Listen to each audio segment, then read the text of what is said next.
दोस्तों 3 फरवरी 2024 को एक महिला जज के आवास में जब वहां की नौकरानी कर्मचारी पहुंचते हैं तो देखते हैं कि महिला जज का बेडरूम का दरवाज़ा बंद होता है। वो दरवाज़ा खुलवाने की कोशिश करते हैं लेकिन अंदर से कोई प्रतिक्रिया नहीं आ रही थी। तब उन कर्मचारियों ने महिला जज के जो दोस्त होते हैं और दूसरे जजों को फ़ोन किया और फ़ोन करने के बाद वहाँ पर बुलाया। जब वहाँ के कर्मचारी और जज इकट्ठा हो जाते हैं तो फ़ोन भी कर रहे थे लेकिन वह महिला जज फ़ोन नहीं रिसीव कर रही थी और ना ही दरवाज़ा खोल रही थी।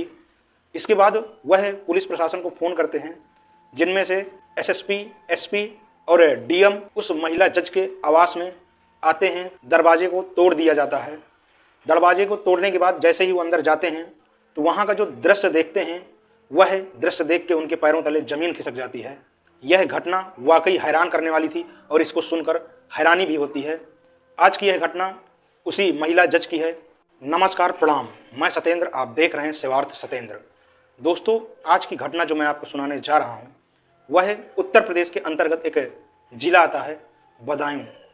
वहीं एक महिला जज की पोस्टिंग थी जिनका नाम ज्योत्सना राय होता है। इनकी उम्र लगभग 27-28 साल के आसपास होती है। यह यूपी के मऊ के अंतर्गत एक गांव आता है तराई डीह, उस गांव की ये रहने वाली थी। वह बदायूं में दीवानी मामले की जज के रूप में वहां कार्यरत थी। उस पद में 29 अप्रैल 2023 से ये थी।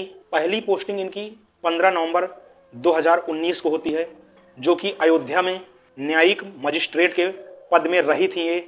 इसके बाद वहां से इनका प्रमोशन होता है और यह एक जज बनती हैं और बदायूं में कार्यरत होती हैं। दरअसल 3 फरवरी 2024 को सुबह लगभग 10 बजे के आसपास यह महिला जज जब अदालत नहीं पहुंची और इनके आवास में जो कर्मचारी होते हैं और जो नौकर थे वो जब पहुंचते हैं तो देखते हैं कि इनका दरवाज़ा बंद होता है और इनको फ़ोन किया जाता है। तब ये फ़ोन नहीं रिसीव करती और ना ही अंदर से दरवाज़ा खोल रही थी, ना ही अंदर से कोई आहट आ रही थी। वहाँ के जो कर्मचारी होते हैं वो महिला जज के दोस्तों से जो और जज थे उनको सूचना देते हैं। वो भी वहाँ पर आ जाते हैं। वो भी दरवाज़ा खुलवाने की कोशिश करते हैं लेकिन दरवाज़ा नहीं खुल रहा था। तब इन्होंने पुलिस प्रशासन को फ़ोन किया और फ़ोन करने के बाद वहाँ पर बदायूं जज पंकज अग्रवाल और वहाँ के डीएम मनोज कुमार और एसएसपी जो वहाँ के होते हैं जिनका नाम आलोक प्रियदर्शी, ये लोग अपने पूरी पुलिस प्रशासन की टीम को लेकर उस घटना स्थल पर पहुंचते हैं, उस महिला जज के आवास पर। वहां पहुंचने के बाद पुलिस प्रशासन उस दरवाजे को तोड़ देती है और दरवाज़ा तोड़ने के बाद जैसे ही वह लोग अंदर जाते हैं तो वहां का जो दृश्य था उस दृश्य को देख के उन सभी के पैरों तले ज़मीन खिसक जाती है। देखते हैं तो वो महिला जज जो होती हैं वह पंखे से एक रस्सी लटक रही होती है और उस रस्सी से महिला जज लटकी हुई थी। वो अपने आप को ख़त्म कर दी थी, सुसाइड कर ली थी। महिला जज का शव फांसी के फंदे से लटका हुआ था। अब बदायूं के जो एसएसपी हैं आलोक प्रियदर्शी, उन्होंने बताया है कि महिला जज ज्योत्सना राय के कमरे से एक सुसाइड लेटर मिला है जो उन्होंने लिखा था और उनके लिखे हुए कुछ दस्तावेज मिले हैं जो इस गुत्थी को, इस मामले को सुलझाने में अहम भूमिका निभा सकते हैं। उस सुसाइड लेटर से यह अनुमान लगाया जा रहा है कि ये जो घटना हुई है, ये जो मामला हुआ है, यह डिप्रेशन के चलते हुआ है। हालांकि अभी ये कन्फर्म नहीं हुआ, पुलिस की जांच के बाद ही कंफर्म हो सकेगा, लेकिन ये अनुमान लगाया गया है कि ये डिप्रेशन के चलते ही इस घटना को अंजाम दिया है महिला जज ने। अब महिला जज की बॉडी को पोस्टमार्टम के लिए भेज देती है पुलिस प्रशासन और उनके परिजनों को और उनके माता पिता को सूचना देती है और वो भी वहाँ पर मौजूद होते हैं। आपको बता दूँ कि महिला जज ज्योत्सना राय के पिता का नाम अशोक कुमार राय होता है। यह पीओ पद पर बरेली में थे और वहीं रहते थे। इनका एक भाई है जिसका नाम शशांक शेखर राय होता है। यह वाराणसी में इंजीनियर पद पर मौजूद होता है।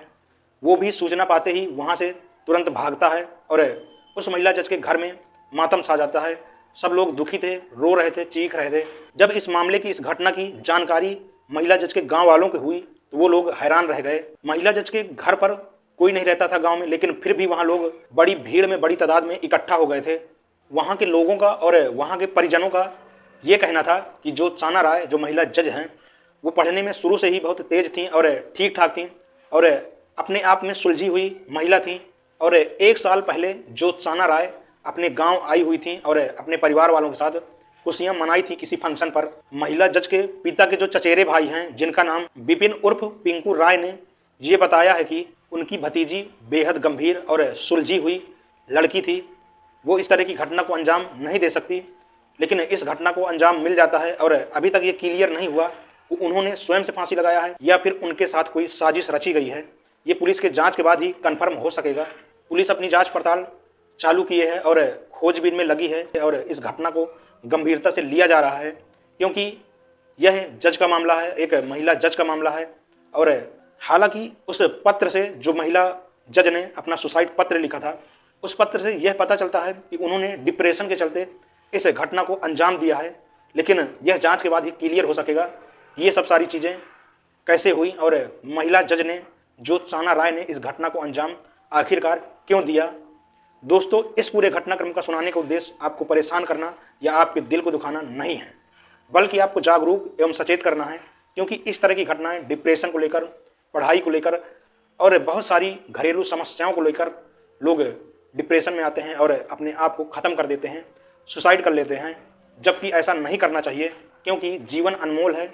जी भर कर इसे जिएं, इसका पूरी तरह सम्मान करें, हर वक्त आनंद लें। किसी बात, विषय, घटना के कारण व्यथित हों तो जीवन में हार मानने की जरूरत नहीं होती, क्योंकि अच्छे और बुरे दिनों का आना तो स्वाभाविक है और हर इंसान के जीवन में अच्छे बुरे दिन आते हैं, लेकिन कभी भी हार नहीं मानना चाहिए। मिलते हैं एक अगली घटना में, एक अगली कहानी में। वीडियो आपको अच्छी लगी हो तो वीडियो को लाइक करिएगा, चैनल पर नए हैं तो चैनल को सब्सक्राइब करिएगा। तब तक के लिए अपने परिवार का ख्याल रखें, सुरक्षित रहें। जय हिंद, जय भारत।